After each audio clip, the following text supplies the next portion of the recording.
우리 옆 사람 인사합시다. 우리 한 해 승리합시다. 예, 우리 설교 준비하시는 분이 너무 긴장해서 밤새가지고 잠깐 졸았는데 그래서 제가 지금 급히 나왔습니다. 제가 더 놀랐죠. 2분 전까지 저기 앉아있다가 대신 오늘 수요 저녁 설교 대신 지금 하겠습니다. 하나님을 의식하는 사람, 여러분 우리 마음속에 어떤 마음을 가지고 살아가십니까? 다 사람들은 나름대로 자기 장점들, 그러니까 여러분 학벌이 좋은 사람은 명문대학 나왔다 이런 의식이 있겠죠. 부자는 내가 좀 좋은 돈을 가지고 있다. 또 미모가 있는 사람은 난 미모가 있다. 있는 것을 가지고 이제 자랑스럽게 생각하죠. 그러니까 자랑스러워하고 우월감을 갖는다는 건 반대로 이게 열등감을 얘기하는 것 아니겠습니까? 결국 하나님을 떠난 인간은 열등감을 가지든지 우월감을 가지든지 다 이 속에서 괴로워한다는 겁니다. 여러분 우리 한 해가 이제 열렸는데 어떻게 살아가야겠습니까? 코람데오란 말 있잖아. 라틴어. 하나님 앞에서 살아가라. 하나님의 앞에서 하나님 의식을 가지고 살아가는 게 우리 성도들에게 너무 중요하다는 것입니다. 지난주에 저희 팀원들이 올해 나온 영화 중 신과 함께 이런 영화가 재밌다고 그래서 1월 1일 날 부모님하고 한번 봤습니다. 이제 이 내용이 뭐냐면은 소방관이 사람을 구하다가 이렇게 죽어요. 죽는데 지옥에 가는데 7개의 문인가를 지나면서 평생에 대한 죄에 대해서 이렇게 심판을 받는 겁니다. 그래서 그 관문을 다 지나면 환생한다. 불교적인 내용이죠. 중요한 것은 그 영화 내용으로 보면은 그 단계별로 그가 심판받는 죄가 그렇게 대단한 죄가 아니에요. 불난 곳에 시민을 구하려다가 이제 손이 딸리니까 8명을 구했는데 동료를 못 구해서 동료가 죽습니다. 그게 미필적 고의의 살인이라는 거예요. 또 이제 소방관 하는 목적이 영혼을 순수하게 구하는 거야 되는데 가정이 워낙 어렵거든요. 그러니까 이 사람의 목적은 돈인 거예요. 돈을 벌어서 가족을 부양해야겠다. 그 내용을 보면서 이런 생각을 했어요. 이런 걸 일일이 따져서 우리가 재판하고 구원받는데 도구로 사용된다면 우리 인생 어떻게 살겠습니까? 피곤해서 못 살죠. 여러분 그 선교 때문에 예전에 북한 갔다 분들 얘기 들으면은 이런 얘기예요. 북한에서 24시간 호텔에서 다 감시당하는 것 같다. CCTV로 보는 것 같다. 보세요. 행동 자유롭게 할 수 있겠습니까? 내 행동을 자는 순간부터 모든 걸 보고 그걸 다 판단한다. 피곤해서 못 살겠죠. 여러분 바리새인의 신앙이 왜 문제였습니까? 사람을 의식했다는 거예요. 사람을 의식하다 보니까 자유도 없고 괴롭고 힘들죠. 여러분 예수 믿는 사람이 죄를 지을 수 있죠. 분명히. 예수 믿는 사람도 도둑질할 수 있고 예수 믿는 사람도 사기칠 수 있고 예수 믿는 사람도 나쁜 일 할 수 있습니다. 그러나 하나님께서 내 죄를 용서해 주시고 생각지 않으시는 거, 이것 때문에 우리가 담대함 가지고 다시 일어날 수 있는 거 아니에요? 모세도 살인자 아니었습니까? 다윗도 간음자였고 다 연약한 사람들이었습니다. 그러나 하나님 의식하고 하나님께서 덮어주신다 이 마음 때문에 자유함이 있었지 않습니까? 여러분 어떤 삶이 자유로운 삶입니까? 우리 대제사장 되신 예수님께서 우리 죄를 다 덮어주신다 이거 믿는 거예요. 저도 올 한 해 진짜 열심히 살아야겠다 하고 어제도 잠들었는데 무슨 고민이 갑자기 스물스물 올라오는지 고민들이 많더라고요. 그래서 생각해 보니까 내 인생에서 내가 왜 고민을 하는가? 설교도 하면서 저도 고민을 하거든요. 인간이 고민을 할 때 특징을 보니까 하나님을 기쁘시게 하지 못할 때예요. 내 생각이 내 미래를 염려할 때요. 내 욕심이 나를 지배할 때입니다. 근데 이런 걸 다 내려놓으면 근심하지 않게 됩니다. 자유롭게 됩니다. 여러분 예수님께서 우리의 연약함을 다 아십니다. 히브리서 4장 15절에 보니까 예수님은 우리의 연약함을 동정하지 못하실 리가 아니요. 모든 일에 우리와 똑같이 시험을 받으신 자로 돼 죄는 없느니라. 우리 예수님이 이런 분이라는 거예요. 여러분 우리 신앙생활이 언제 결정됩니까? 나 혼자 하나님 앞에 정신세계가 하나님을 만날 때예요. 하나님께서 나를 정말 사랑하시는구나. 내 연약함도 아시구나. 내 죄도 아시는구나. 내 미래도 아시는구나. 우리 하나님 앞에 맡기는 거예요. 여러분 우리 주변에 보면 아프신 분들 많죠. 저도 보니까 제가 2, 3주 동안에 성도분들, 저희 부모님 포함해가지고 응급실 갔다 온 분이 한 2-3명 되더라고요. 여러분, 나이 들면은 몸이 약해지고 죽음의 문 앞에 다 서게 됩니다. 그러면은 그걸 보면서 우리가 깨달아야 돼요. 아, 우리 모든 사람들이 한 해 한 해 지나다가 하나님 앞에 서겠구나. 이거 생각해야 되는 겁니다. 그 하나님 앞에 서게 되는 게 내가 하나님 앞에 심판받는 게 아니라 하나님 앞에 영광의 면류관, 그리스도의 심판대 앞에서 하나님 앞에 상금받는 거, 이런 것을 생각하면서 우리가 살아야 된다는 겁니다. 저는 사랑하는 우리 홍대세교회 성도들이 2018년도 멋지게 살았으면 좋겠어요. 가고 싶은 것도 마음껏 가고요. 먹고 싶은 것도 마음껏 또 드시고, 우리 인생이 뭐 몇 년 될지 누가 알겠습니까?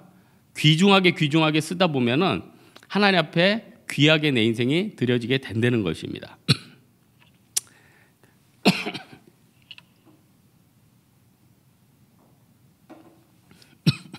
그럼 두 번째로, 하나님을 의식하면 우리가 뭐가 달라지느냐? 우리의 행동거지가 좀 달라지는 것 같아요. 여러분, 행동거지가 뭡니까? 갈행, 움직일 동, 들꺼, 그칠지. 행동거지는 나의 몸, 나의 온갖 행동, 동작 뭐 이런 걸 뜻하는 거죠. 그런데 그 사람의 행동거지는 어떻게 해서 나오게 됩니까? 내 의식에 있는 발로예요. 여러분들이 말과 행동하는 거, 여러분 의식 가지고 있는 가치관 때문에 그 행동과 말이 나오지, 전혀 내가 생각하지 않는 게 나오지 않는다는 것입니다. 우리 예수님께서는 인생을 참 콤팩트하게 사셨어요. 3년 동안 너무너무 잘 사신 것 같아요. 그러니까 밑에 예루살렘부터 북부 빌립보 가이사라인가요? 거기까지 사마리아 거치면서 하면서 너무 콤팩트하게 잘 사셨어요. 그러면서 예수님께서 하신 말씀과 생명의 증거는 흠잡을 데가 없이 너무 완벽하죠. 우리 예수님께서 하신 사역들이 뭡니까? 첫 번째로 복음 증거 아니에요? 생명의 복음 다 증거했습니다. 또 병 고쳤죠. 우리 중에 병 있는 사람 얼마나 많습니까? 병을 다 고쳤다는 거예요. 또 귀신을 쫓아냈습니다. 여러분, 미친 사람만 귀신 들렸습니까? 우리 마음 가운데도 욕심의 귀신, 음욕의 귀신, 누구를 미워하는 귀신들이 계속 우리를 엄습합니다. 이때 나사렛 예수 이름으로 우리가 물리쳐야겠죠. 그러면서 이 3년간을 너무너무 잘 보내주셨어요. 어떻게 해서 이렇게 잘 보낼 수 있었을까요? 성부 대신 하나님 의지했잖아요. 여러분, 선교 때 가다 보면은 도저히 이거는 하나님의 인도함이 아닐 수가 없다 이렇게 느끼는 거 있지 않습니까? 그 3일인데 너무너무 잘 보내잖아요. 어떻게 그게 가능하죠? 여러분, 선교 여태껏 갔는데 3일 동안 허송세월하다가 돌아왔다 이런 적 봤습니까? 여러분이 어떻게 하나님 앞에 충실히 헌금을 준비해서 냈는데 정말 그게 너무 아깝고 지금까지 상처가 되고 후회가 된다 이런 적 있어요? 오히려 그때가 영광스럽고 내가 철없을 때 드렸던 게 감사하고 뭐 이런 거 아니에요? 저는 지난번 제주 선교 때인가 잊지를 못하겠어요. 3시간 남았는데 이제 목사님도 좀 교제를 하기 원하시고 그 영계교회 목사님. 근데 저희 팀원들이 좀 너무 불이 타서 나가서 또 전도하자. 나갔단 말이에요. 그러면 우리 귀한 마음이니까 귀하게 쓰임 받아야 될 텐데 비가 오고 경로당하면 할머니 할아버지 다 비어 있고 우리 마음 가운데 아유 놀지도 못하고 전도도 못하고. 근데 이상해요. 옆에 지냈는데 옆에 지나가다가 어떤 또 작은 회관을 발견했는데 거기에 할머니 할아버지들이 가득 있는 거예요. 근데 그 영계교회 목사님도 모르시는 분들이에요. 그분들이 뭐 요가 매트 깔아놓고 요가 수업한다고 한 30명 깔려 있는데 그거 하면서 복음 증거하면서 돌아오면서 어떤 생각을 했냐면 야, 하나님께서 여러분 가운데 어떤 분이 집을 구하고 어떤 사람을 만나고 사업을 하고 근데 너무 이상하게 잘 되는 거예요. 말도 안 돼요. 말도 안 됐는데 입찰이 되고 말도 안 됐는데 어떤 사람을 만나 일이 풀리기도 하고 말도 안 됐는데 취업에 하기도 하고 이거 다 하나님의 계획입니다. 내 계획이 아닌 일이라는 거예요. 여러분 2018년도 되면은 뭔가 잘해야겠다는 마음으로 사람들이 막 의지가 대단해요. 여러분 지금 연초라 지금 헬스장도 아닌데 왜 이렇게 많이 나왔죠? 올해 한번 진짜 신앙생활 한번 잘해보고자 하는 그런 마음들 있잖아요.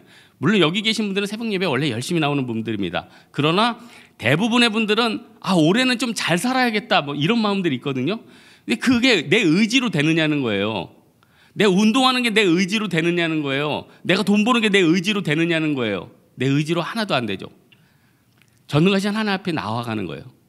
요즘 우리가 많이 드리는 찬양 중에서 주께서 높은 보좌에 들으시는데 이게 이사야 6장 아니에요? 성전에 보니까 하나님의 영광이 가득합니다. 천사가 거룩하다 거룩하다 하나님을 찬양합니다. 그때 우리가 느끼는 건 뭡니까? 화로다 나로 망하게 되었도다. 나는 입술이 부정한 사람이요 입술이 부정한 백성 중에서 만군의 여호와를 뵙도다. 우리가 내 삶을 돌아보면요, 난 능력도 없습니다. 죄도 많습니다. 내 인생 나머지 복음 증거가 아니라 내 인생 책임지기도 너무 힘든 인생이라는 거예요. 그때 누굴 의지합니까? 하나님을 의지하면 내 행동 거지가 바뀐다는 거예요. 말이 바뀐다는 거예요. 생각이 바뀐다는 거예요. 이웃을 향해서 대하는 게 틀려진다는 것입니다. 히브리서 4장 13절에 지으신 것이 하나라도 그 앞에 나타나지 않음이 없고 오직 만물이 우리를 상관한 자의 눈앞에 벌거벗은 것 같이 드러나느니라.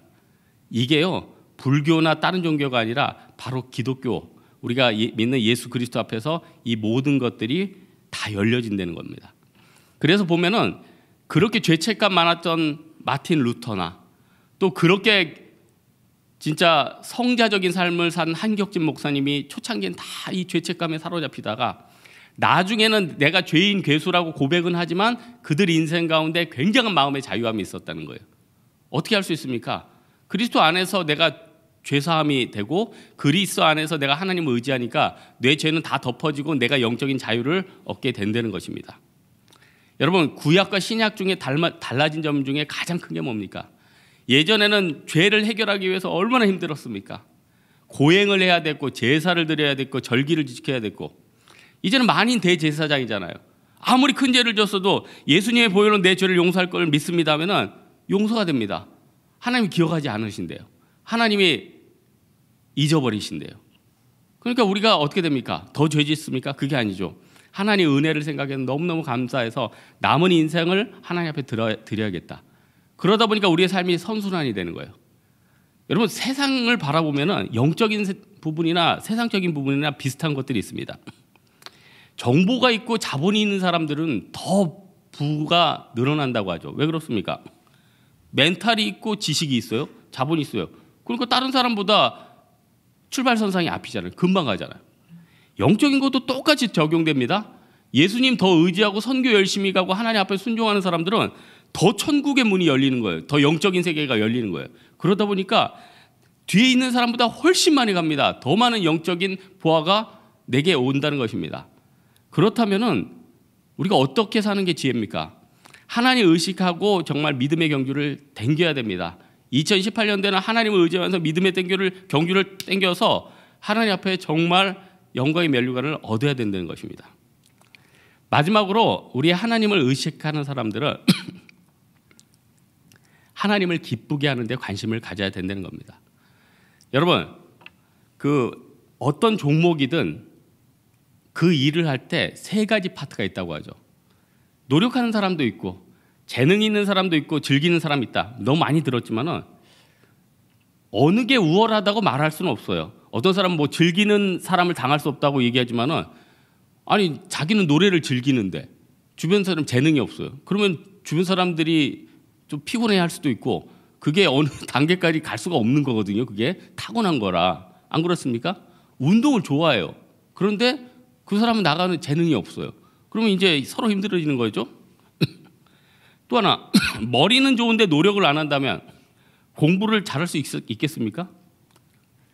대부분 여러분들 올해 뭐 자격증 따시는 분들 제가 노하우를 알려드리는데 대부분의 자격증들은 60점이 커트라인이거든요. 이거를 따려면은 머리가 좋든 나쁘든 어느 수준 동안에 짧은 시간 동안 집중적으로 해야지 그 수준에 올라갈 수 있어요.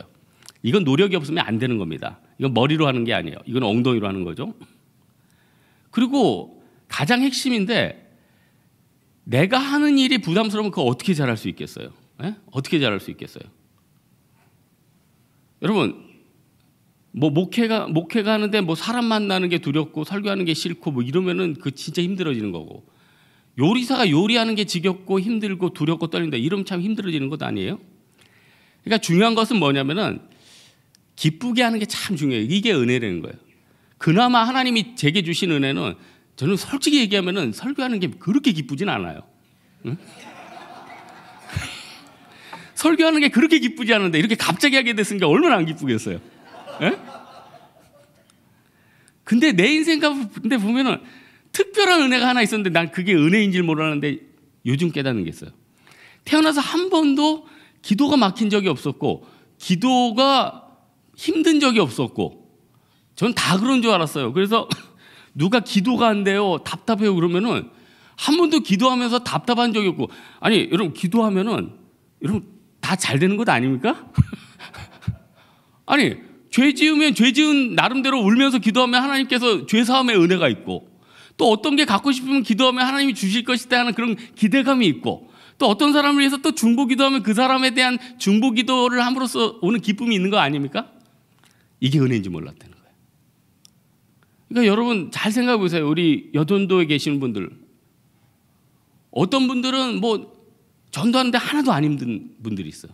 하지만 식당에서 무슨 접시 하나 닦으면 이렇게 허리만 하면 그날 아이고 몸이 하면서 아무것도 못하는 분들이 있어요. 다 달란트가 틀린 거예요. 다 기쁨이 틀린 거예요. 그렇다면은 어떤 기도가 강력한 기도입니까?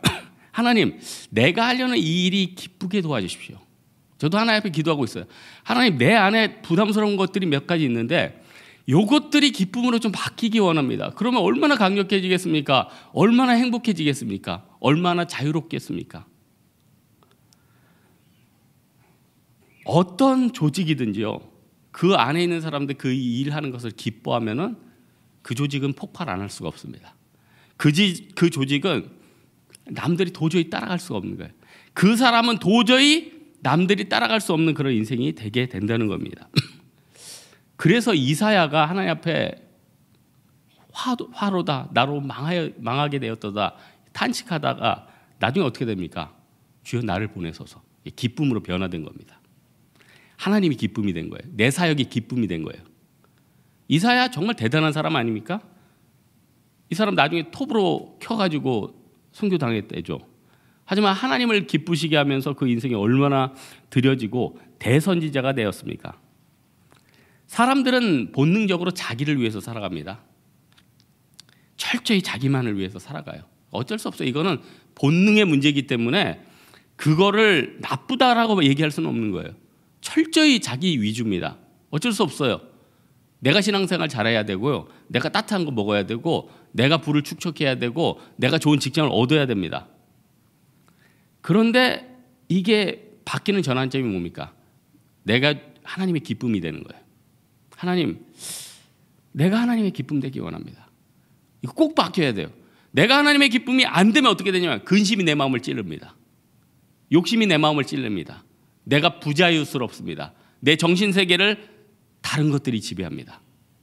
이건 뭐 아니면 도입니다. 이 영적인 세계에서 중간 단계는 없다는 겁니다. 그 진젠도르프라고 아주 위대한 선교사가 있는데, 미술전에 관람을 갔다가 예수님의 손과 발이 없고 예수님이 고통스러워하는 초상을 봤어요. 근데 초상 밑에 난 너를 위하여 몸 버려 피 흘렸건만 넌 나를 위하여 무엇을 주느냐. 여기에 깨닫고 이 사람들이, 이 진젠도르프가 학교를 짓고 교회를 짓고 복음을 증거하고, 독일에서 진젠도르프를 통해서 그때 당시 전도한 숫자가 독일 교회에서 100년 동안 전도한 숫자보다 더 많았대요. 여러분 올 한 해 좀 우리 진젠도르프 같이 좀 살고 싶은 마음 없습니까? 하나님, 연초부터 내 기도가 너무 작습니다. 내가 구하는 것들이 너무 작습니다. 내 정신의 의식 세계가 너무 작습니다. 어찌합니까? 탄식하고 하나님 앞에 기도하기 바랍니다. 그러면은 내가 하나님을 의식하게 되고, 내가 하나님의 기쁨이 되고, 내가 구하는 것들이 틀려지고, 내가 하나님 앞에 드려지는 그런 귀한 인생 살게 된다는 겁니다. 사랑하는 우리 홍대세계 성도들, 올 한 해 믿음 가운데서 하나님 의식하며 살아가는 여러분 되기 주님의 이름으로 축원합니다. 이 시간 우리 하나님 앞에 기도하겠습니다. 이 시간 기도할 때는 하나님, 내가 진정 하나님을 의식하기 원합니다. 내 구하는 것들이 바뀌기 원합니다. 내가 하나님의 기쁨 되기 원합니다. 올 한 해 진짜 멋지게 구하고 멋지게 살아가기 원합니다. 이런 간구하면서 우리 하나님 앞에 간구하도록 하겠습니다. 기도하겠습니다.